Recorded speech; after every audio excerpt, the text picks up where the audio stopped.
सबसे पहले हम टाइमिंग देख लेते हैं कि भाई गेहूं की बिजाई का सही समय कब तक होता है। तो 20 नवंबर तक गेहूं की बिजाई का बिल्कुल परफेक्ट टाइम है, सही समय है, आप बिजाई कर सकते हो। 5 नवंबर से लेकर 15 नवंबर के बीच का जो टाइम पीरियड है, यानी कि 10 नवंबर के 2-3 दिन पहले और 2-3 दिन बाद तक अगर आपके गेहूं की बिजाई हो जाती है तो बिल्कुल परफेक्ट टाइम है अधिक से अधिक पैदावार निकालने के लिए। ये बिल्कुल सही समय माना गया है।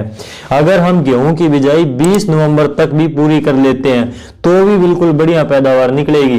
20 नवंबर के बाद में लेट हो जाएगी, ये चीज आप ध्यान में रखना। बाद में जितनी लेट करोगे उतनी ही आपकी पैदावार कम होती जाएगी, ये आपको जरूर ध्यान में रखनी है। सबसे जरूरी बात है वैरायटी से भी ज्यादा। तो चलिए अब हम वैरायटियों की बात कर लेते हैं कि 10 नवंबर के बाद में गेहूं की कौन सी वैरायटी लगाएं।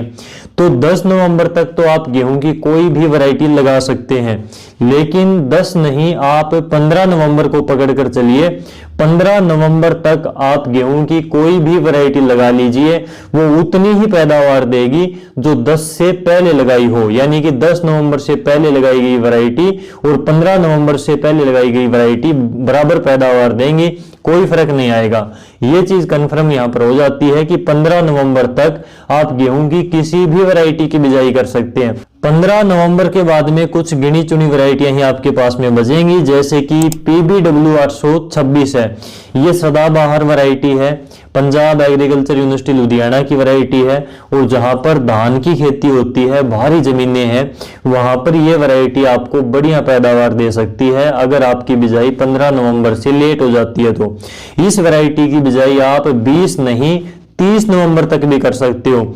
यानी कि कोशिश करना कि भाई 15 नवंबर के बाद में अगर बिजाई लेट हो गई आपकी तो जितना जल्दी हो सके उतनी जल्दी बिजाई करने की कोशिश करना, तो ये वैरायटी आपको अधिक से अधिक पैदावार देकर जाएगी।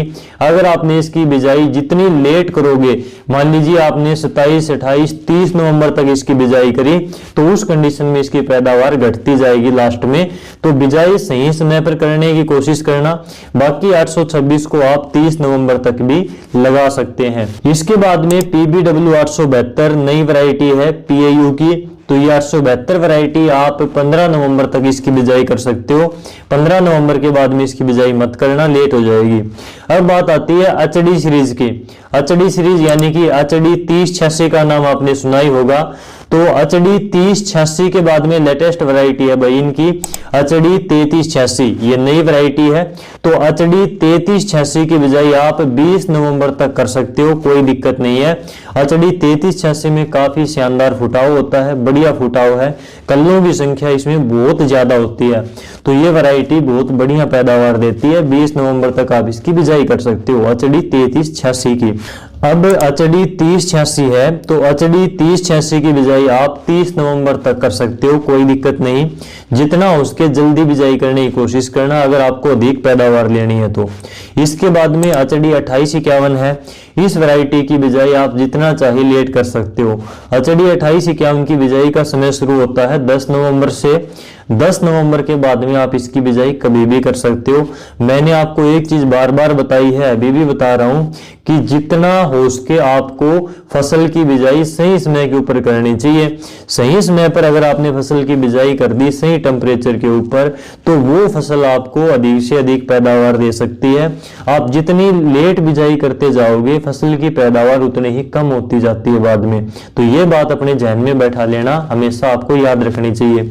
HD 2851 की हम बात कर रहे थे, तो HD 2851 की आप 10 नवंबर से बिजाई शुरू कर सकते हैं और इसकी बिजाई आप 5 दिसंबर तक भी कर सकते हैं। ये वैरायटी बहुत कम समय अवधि की है, सबसे कम हाइट की वैरायटी है, नीचे गिरने का इसमें सवाल ही पैदा नहीं होता क्योंकि कम हाइट की वैरायटी है। और HD 2851 बहुत बेहतरीन पैदावार देती है भाई। तो HD 2851 आप लगा सकते हो। इसके बीज की मात्रा आपको ज्यादा डालनी पड़ेगी क्योंकि इसमें फुटाव बहुत कम होता है। फुटाव बहुत कम होता है तो आपको इसमें सीड रेट बढ़ाना पड़ेगा, यानी कि बीज की मात्रा बढ़ानी पड़ेगी, तभी पौधों की संख्या खेत में ज्यादा हो पाएगी। तो 2851 का बीज आपको डालना है 60 से लेकर 70 किलोग्राम तक आप इसका बीज डाल सकते हैं। बाकी सभी वैरायटियों का बीज आप अगर 15 नवंबर से पहले बिजाई करते हो तो आपको 40 किलोग्राम ही डालना है। अगर 15 नवंबर से बाद में आपकी बिजाई होती है तो आपको 5 किलोग्राम बीज की मात्रा बढ़ा लेनी है, यानी कि 45 किलोग्राम बीज आपको 1 एकड़ में डालना है। ये चीज भी आपको ध्यान में रखनी है, आप नोट कर लेना। तो 2851 आप 5 दिसंबर तक भी बिजाई कर सकते हो, बीज की मात्रा इसकी आपको ज्यादा डालनी है। 2851 के बारे में एक और चीज सुनने में आती है कि भाई इसके साथ में अगर हम लंबी हाइट वाली वैरायटी को मिलाकर बिजाई कर देते हैं, यानी कि ये जो 2851 है ये कम हाइट की वैरायटी है और किसी लंबी हाइट वाली वैरायटी को अगर मिक्स करके बिजाई कर देते हैं तो इसकी पैदावार और भी अधिक निकलती है। ये भी इसका एक फैक्ट है, और ये फैक्ट नहीं, ये प्रूव है। मैंने भी इसको खुद भी लगा रखा है, इस बार भी और पीछे भी कई सालों से इसको लगाते आ रहे हैं। इसको मिक्स करके जहां तक हमने लगाया है भाई इसकी पैदावार बड़ी है, यानी कि इसके साथ में कोई भी लंबी हाइट वाली वैरायटी जैसे कि 327 को मिक्स कर सकते हैं, 222 को मिक्स कर सकते हैं और 2967 को भी आप इसके साथ में मिला सकते हैं। यानी कि अचडी 2851 के साथ में अगर हम अचडी 2967 को मिलाकर लगाते हैं तो बहुत बढ़िया पैदावार इस वैरायटी की निकलती है। ज्यादातर हमने 2851 के साथ में अचडी 2967 को ही मिलाकर बिजाई करते हुए देखा है, तो ये आप बिजाई कर सकते हो। इसकी बीज की मात्रा आपको थोड़ी सी ध्यान में रखनी पड़ेगी अगर आप इनको मिलाकर लगाते हो तो 2851 की मात्रा आपको लेनी है 40 किलोग्राम, और जो लंबी हाइट वाली कोई भी वैरायटी आप लेते हो जैसे कि 2967 लेते हो, चाहे 327 है चाहे 222 है, तो कोई भी लंबी हाइट वाली वैरायटी है उसकी मात्रा आपको 20 किलोग्राम लेनी है। तो 40 और 20 60 किलोग्राम आपको मिलाकर बिजाई कर देनी है। काफी शानदार पैदावार निकलती है इसकी मिलाने के बाद में। अब आपको एक चीज का और ध्यान रखना है बीज उपचार का।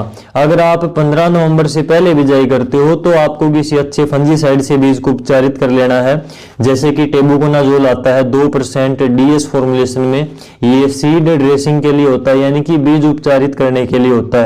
तो 1 ग्राम की मात्रा आपको 1 किलोग्राम बीज के साथ में लेनी है और इसको अच्छे से बीज के ऊपर चिपकाकर, सूखे बीज के ऊपर ही चिपक जाता है, और बिजाई कर देनी है। अगर आपकी 15 नवंबर के बाद में बिजाई होती है गेहूं की तो आपको गेहूं को उपचारित करना है किसी नैनो डीएपी के साथ में।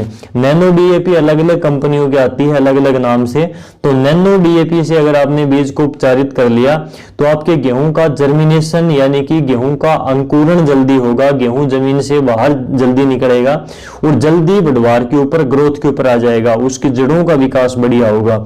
अगर आपने नैनो डीएपी से उपचारित कर रखा है बीज को तो नैनो डीएपी से बीज को उपचारित करके आप बिजाई कर सकते हो। अगर आपकी बिजाई लेट हो जाती है 15 नवंबर के बाद में होती है तो इससे आपको काफी बेनिफिट मिलेगा। तो इन बातों का आपको ध्यान में रखना है। मैंने आपको वैरायटियां बताई। बाकी अगर आपने वीडियो को यहां तक देखा तो चैनल को सब्सक्राइब करके जरूर जाना, वीडियो को लाइक करना अगर आपको जानकारी सही लगी हो तो। आज के इस वीडियो में बस इतना ही, फिर मुलाकात होगी आपसे अगली वीडियो में, तब तक के लिए नमस्कार।